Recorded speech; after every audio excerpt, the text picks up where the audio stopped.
greatness.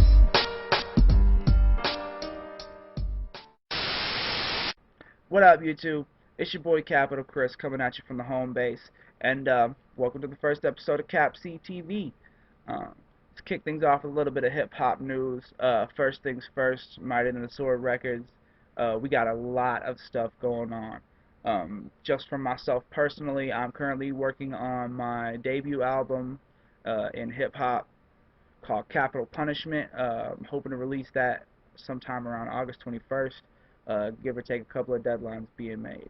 Also, the artwork for all that is currently being worked on by Blaze Belushi, doing a real cool comic book style thing going with it. If you want to peep out some of the samples that he's got for me of that, you can check out his DeviantArt page right here. So be sure to do that. He does good work, and I'm really stoked about this album. I've been in the studio for a good month or so now with Ian from Medusa Beats, which is Mighty and the Sword's newest producer. You guys want to keep an eye out for him. He's been putting in good work. He works hard. Attention to detail is a very big deal to me, and he's got that. So anybody looking for a good studio, hit up Ian Paradise and Medusa Beats. Also, if you guys are into dubstep, check out Ian's dubstep project called Raindrops. Any of that information, you can find a link right here. In other news, the queen of MTTS herself, Miss Liz McLeod, she's been making a lot of big moves here lately. She's starting to gather more artists, trying to get a stable of everybody together, booking these shows, and she's organized for us to have the Mighty Than the Sword Saturdays back in Greensboro again. So keep an eye out for that. For more information about the first, Sword Saturday of this new renewed set of Sword Saturdays, you can go to this link right here. Please, for the love of God, if you love hip-hop and you love local music and you support underground, please be at this show, because this is an opportunity to show Greensboro that there is more of a scene for hip-hop than just one or two artists, one or two big names. We need, to show that there's a community for it. Ty Brew, the man himself, the owner of the label, Mr. Mightier Than the Sword Records, his Welcome Home show will be at the Clubhouse in Greensboro on July 27th. Any of you guys who are down with Mightier Than the Sword, if you want to peep any of our artists or just say hi to Ty, any of you who are down with Ty Brew, any of you who are down with any of us, please come out to the show. Make sure that his homecoming is one not to be forgotten. You know what I'm saying? Dude's been back and forth from China for a while. Just come out, show some love, show support, have a lot of fun, because it's gonna be. Now in artist news, Seven the Panther's new album Holographic recently became available on Bandcamp, Reverb Nation, and DatPiff. Seven's honestly probably one of my favorite hip hop artists. He's an intellectual dude, and very, very supportive of the scene. So please do yourself a favor and check him out at this link right here. Also, if you want to see him live, you can catch him June 3rd at the Monday Night Mike Fights. You can find more information about that on his official Facebook page right here. His homeboy AP Apostle, another one of my favorite artists in North Carolina, another intellectual dude, another man with something true to say in the hip-hop scene.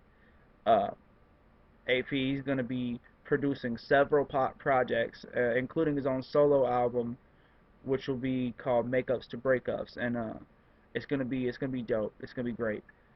So please do yourself a favor, check out AP right here, and acquaint yourself with him, because he's gonna be a force to be reckoned with pretty soon. Westifer of Mightier Than the Sword Records is working on 2 albums right now. His solo album I Came From the Sky, and a collab album with Jai 30, both of which should be really, really good. If you want to acquaint yourself with Westifer, you can peep him at the link right here. Keep an eye out for this dude, because he's going to be coming up. Blaze Belushi, I mentioned earlier, he's working on my artwork for the album, and putting a lot of hours on that.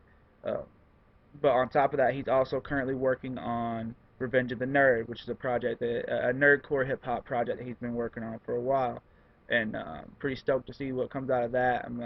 Most of you might not know, but I'm a little bit of a nerd myself, so I should enjoy it pretty good. So if you guys are interested in Blaze Belushi's, musical aspect of things, check him out right here. So, you can peep some of his music on YouTube as well. What Happened Yesterday, Mighty and the Swords' resident metal band, just recently released their debut album, Ability. I was at the CD release party, and it was a good time. We had a lot of fun. Uh, it was also for a good cause. When all the proceeds went towards a charity called Autism Speaks, which is a cause that I'm very, very deeply, I'm very passionate about. So that's cool. I'm glad they did something like that. Um, if you want to check out any of What Happened Yesterday's material, these guys are great. The guitarist Wes, I've known him for a while now. I went to school with Zach, the vocalist, and Brad, their bass player. And Wes was the guitarist for my for my most recent band, Fight for Pacifist, which a lot of you might know me from.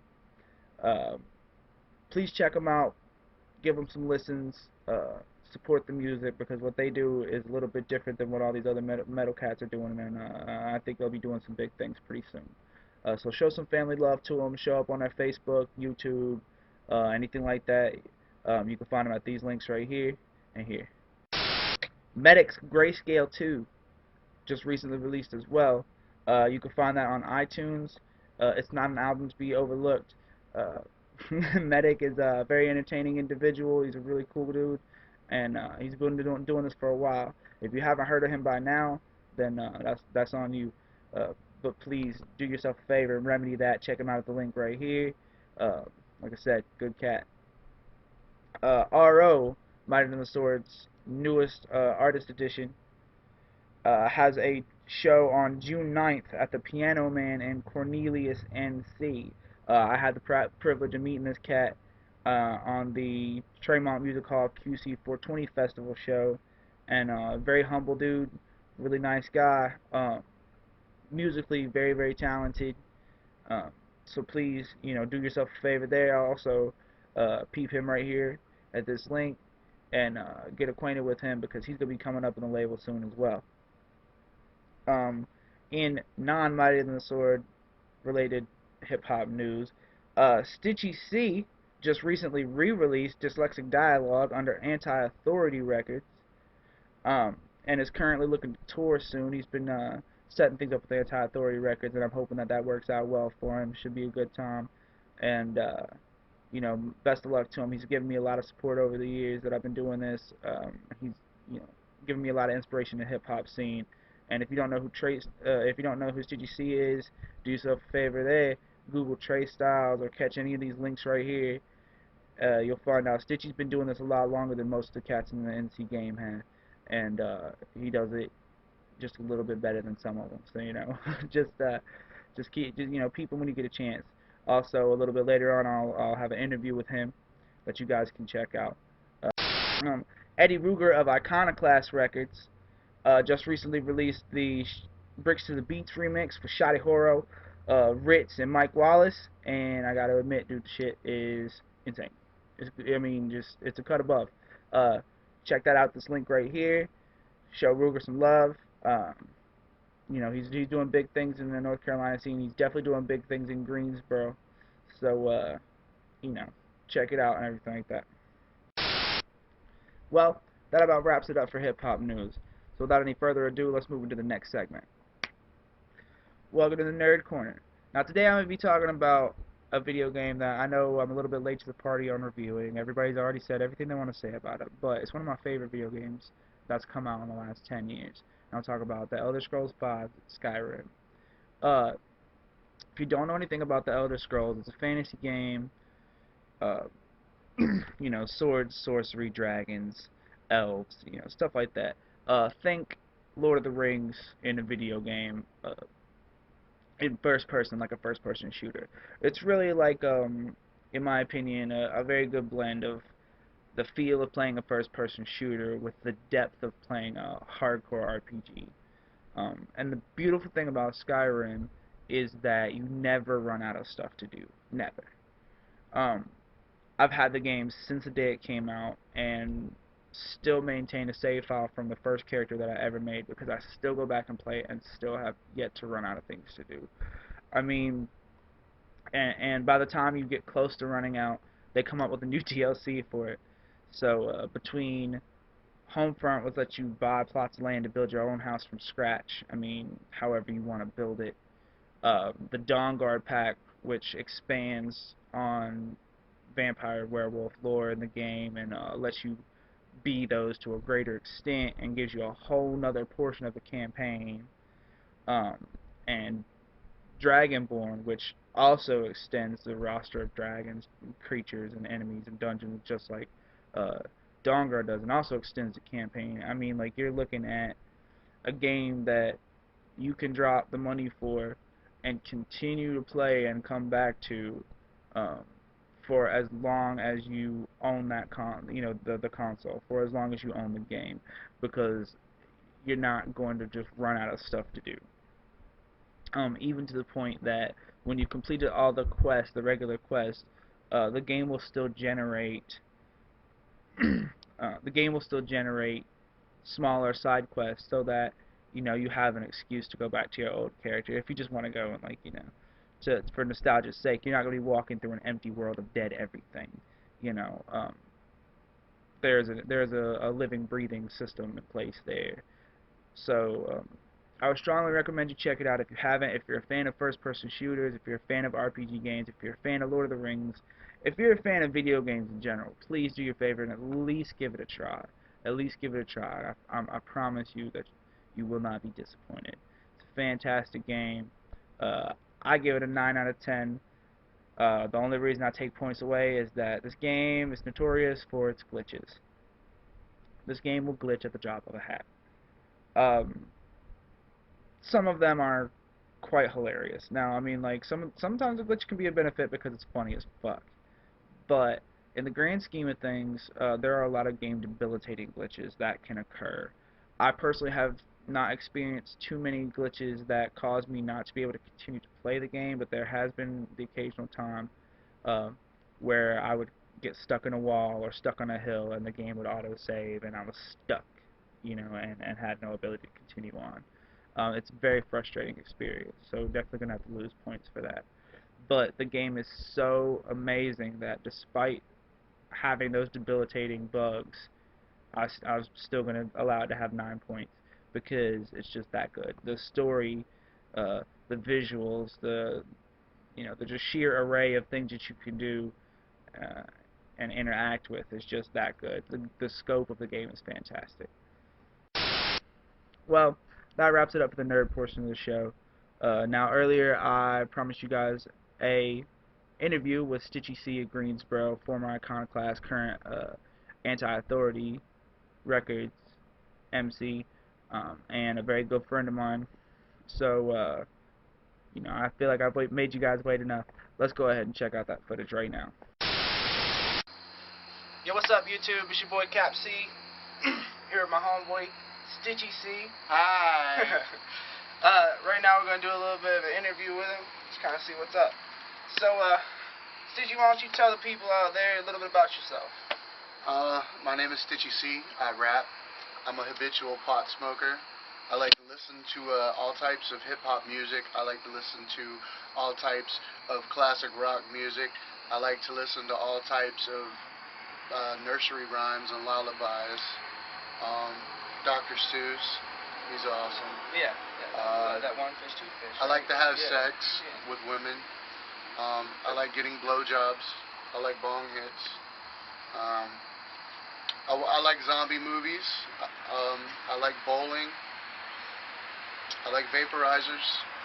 Long walks on the beach. Long walks on the beach. Smoking joints on the beach. I used to like to surf, but I got fat and I couldn't do it anymore. I used to like to skate, but I got old and my bones got brittle, so when I fall now it hurts 10 times worse and I feel it a week longer. So I got to do stuff that I can't really fall when I skateboard too, which means I can't even get on a skateboard. All right. Well, that's very thorough. Yes. Thank you. Who would you say are your biggest influences in hip hop? First and foremost, Trey Styles, rest in peace. 3 all day. If you ever wonder why we throw our 3s up, Trey Styles, that's why. Growing up, always influenced by Ludacris. Dude, his shit was awesome. Hobson is kind of an influence. I like his flow. He's really, really different. I like what he's doing in the game. System of a Down, I love them. They were a pretty fun influence political-wise and all that. That's about it, man. I'm not really influenced by a whole lot. I just kind of do me. I listen and take notes, but I mostly just do me. So it's the only way you got to do it. It's the person you got to do in the end. So I've been doing me every night for a little while. So kind of take everybody a little trip back in the past and explain where Stitchy C came from. Stitchy C came from a weed plant. I sprouted up and I had, I was a big nug. I've been a big nug for a little while. No. So you're like a weed version of a Cabbage Patch Kid. And alright, okay, yeah. Yeah, pretty much. Alright, so what's the story behind your MC name, man? When I was a kid, I cut my hand open right here, and everybody started calling me Stitchy. And my rap name way back when was kind of cliche. I was Casper. And I kind of dropped the Asper, and people just started calling me Stitchy C, and I've been that ever since. That's way better than Stitchy Asper. Yeah, we had to drop the Asper and just keep the C. Oh yeah. So what are you working on currently? I mean, like, you got any projects going on? Oh, dude, I'm working on 2 projects right now. Both will be released on Anti-Authority Records. One cleared my throat.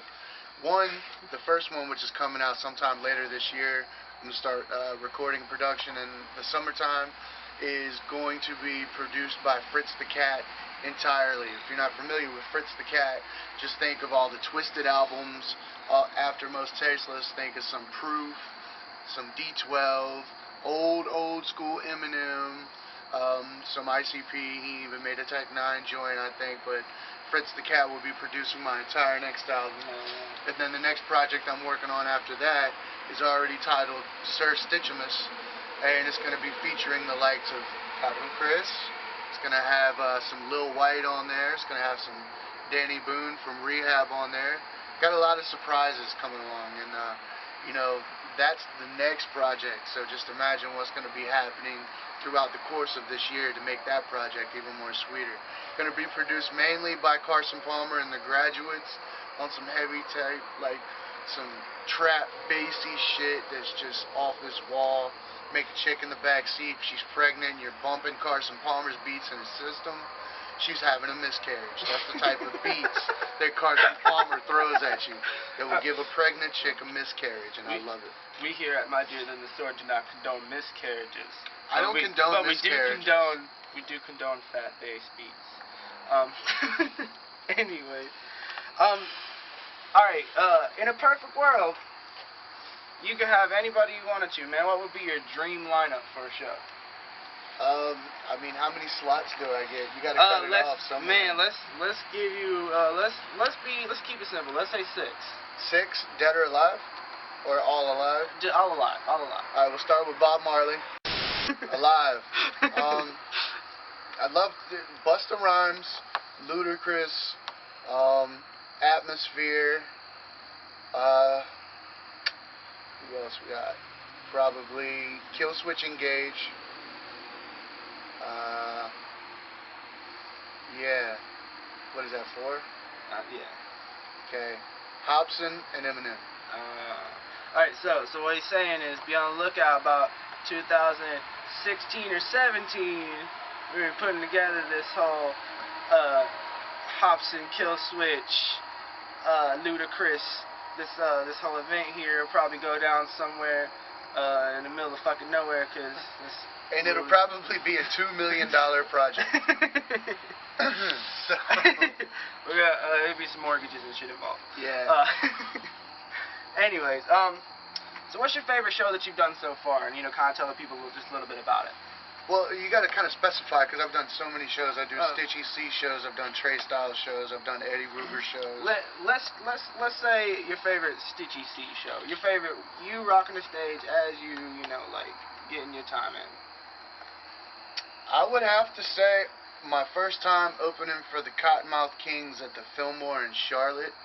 That was a fun show. I mean, first of all, I've been tight with the Kings for a while, so I know those guys. It was the first time I got to perform with them, like in my own kind of hometown. Like Charlotte, NC is like a second home. So that was probably the best. Got to meet Bliss and Esso. Those guys were fun, cool, hip Australian. Cheers, mates. It was just, it was overall a fun show. It was a good experience. You know, that's where we kind of got the ball rolling with the dirt ball from Cottonmouth Kings and all that. So as far as a Stitchy C show goes, that was my favorite. Oh yeah.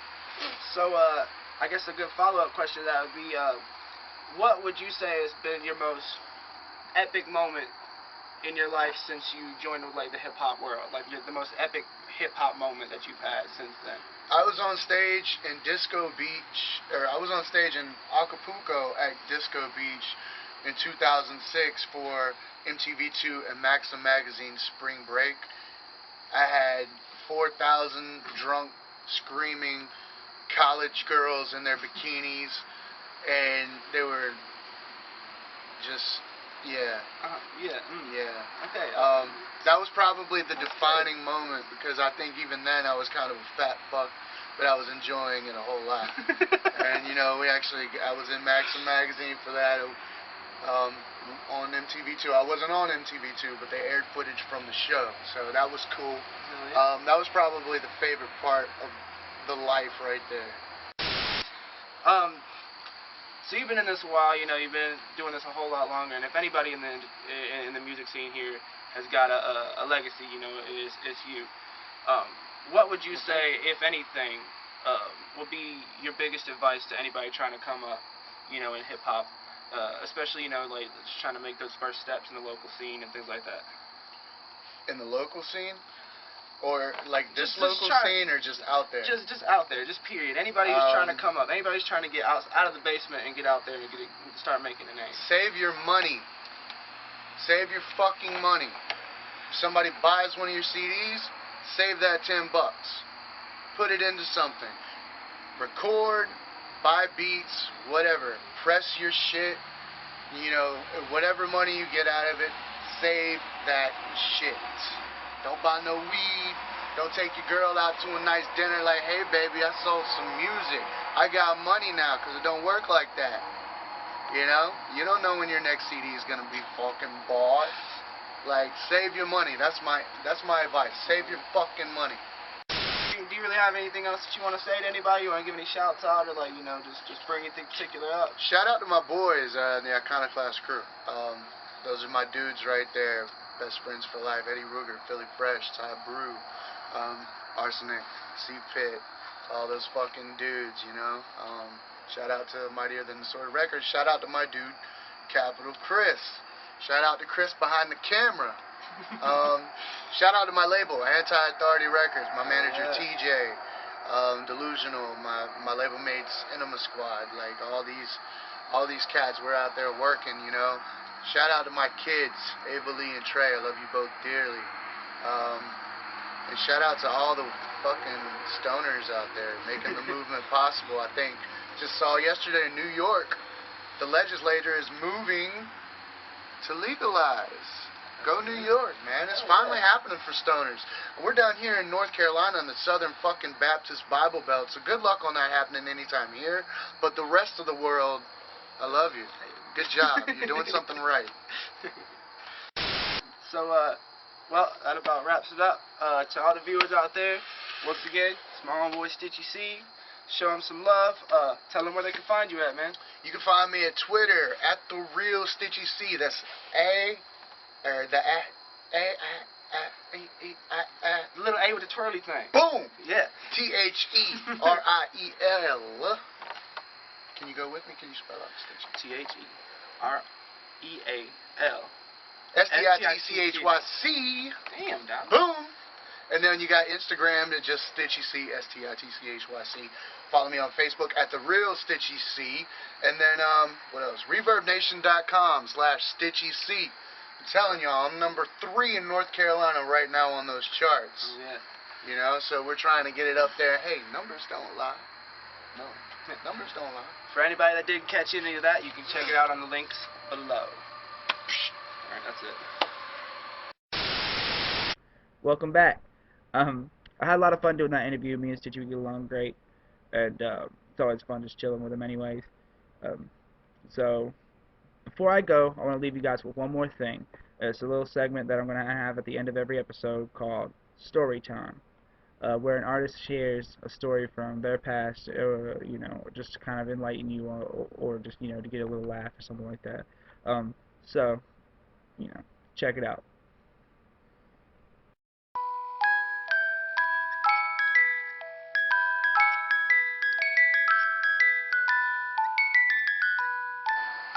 Hey, Stitchy, tell me a story. Tell you a story. What kind of story? Any kind of story. Any man. kind of story? Anything. Just tell me Any something. kind of story. Can it be like a very disturbing yet sexual story? That sounds good. That sounds like views. We'll go back to my second show ever, and this is, I remember this vividly. This was 10 years ago. We performed for Insane Clown Posse's 6 Jokers card. They did like these Joker card worldwide releases, like ICP was in LA, Twisted was in Texas, Blaze was in Toledo, ABK was in Montana, yeah, like stupid shit like that. But they actually booked the North Carolina date, and I was on it. And so after I got off stage, I kind of went outside, smoked a cigarette, and everybody else that was on stage with me, my hype man at the time, they went into the green room. And so when I was done smoking my cigarette, talking to people outside, I went back inside and went backstage to the green room. And what do I walk into but my hype man at the time taking some chick who is painted up, you know, juggalette painted up. And I walk in the door, and this bitch is going down on a Cheerwine bottle. I'm talking a 2-liter bottle. A 2-liter bottle. This chick is going down on a 2-liter of Cheerwine, half full. And I didn't stick around. I just kind of like shut the door at that. I didn't want to know what else happened. But apparently my hype man left a very, very happy man that night. But yeah, bursting the door to a hip-hop show, especially an ICP type of show, you never know what the hell you're going to see.